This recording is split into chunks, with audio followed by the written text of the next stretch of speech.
हाय lovelies, आशा करती हूँ आप सभी स्वस्थ होंगे, मस्त होंगे, अपने अपने डिज़ायर्स को मैनिफेस्ट करने के लिए कार्यरत होंगे। आज की वीडियो में हम बात करेंगे कि क्यों हमको अपनी लाइफ में सेल्फिश होना बहुत ज़्यादा इम्पॉर्टेंट है। जब भी हम सेल्फिश होने की बात करते हैं, किसी की सेल्फिश टर्म की बात करते हैं, तो हम सेल्फिश टर्म को हमेशा निगेटिव कोनोटेशन में देखते हैं, जबकि सेल्फिश होना गलत नहीं है। इन अ सर्टेन कॉन्टेक्स्ट अगर देखा जाए तो सेल्फिश होना बहुत ज़्यादा प्रॉफिटेबल होता है। किस तरीके से प्रॉफिटेबल होता है?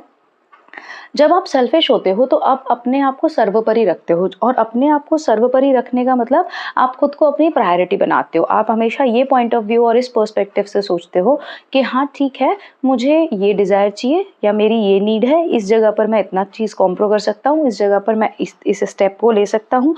तो आप अपने आप को प्रायोरिटी देते हैं, और अपने आप को प्रायोरिटी देते हुए आप चीज़ों को और डिज़ायर्स को और लोगों को अपने अकॉर्डेंस में लेके चलते हैं।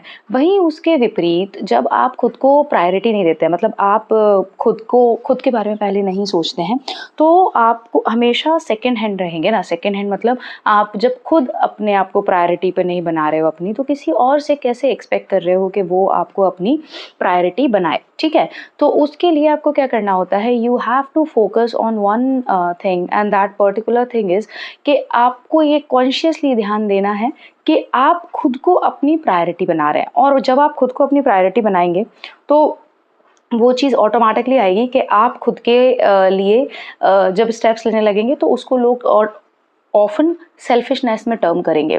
तो हाँ, अगर आप सेल्फिश हैं तो बहुत अच्छी बात है। सेल्फिश होना इज़ एन आर्ट, एक कला है भाई, वो हर किसी को नहीं आती है। क्योंकि जब आप सेल्फिश होते हैं तो आप अपनी लाइफ में एक्सेल करते हैं एक अलग लेवल पे जाके। कैसे एक्सेल करते हैं? एक्सेल करते हैं इन अ वे कि आप ये समझ पाते हैं कि हाँ, आपके लिए क्या ज़रूरी है, आप खुद को प्रायोरिटी पे रख रहे हैं। तो अगर आप अभी तक ये सोचते आ रहे थे कि ये इंसान सेल्फिश है या वो इंसान सेल्फिश है और सेल्फिश होना गलत बात होती है, तो आप बहुत गलत सोचते आ रहे थे। क्योंकि वो इंसान क्या कर रहा है, वो अपने आप के बारे में पहले सोच रहा है, और आप अपने आत्मा के साथ आए हैं, राइट। आपकी जो आत्मा है वही अजर है, अमर है।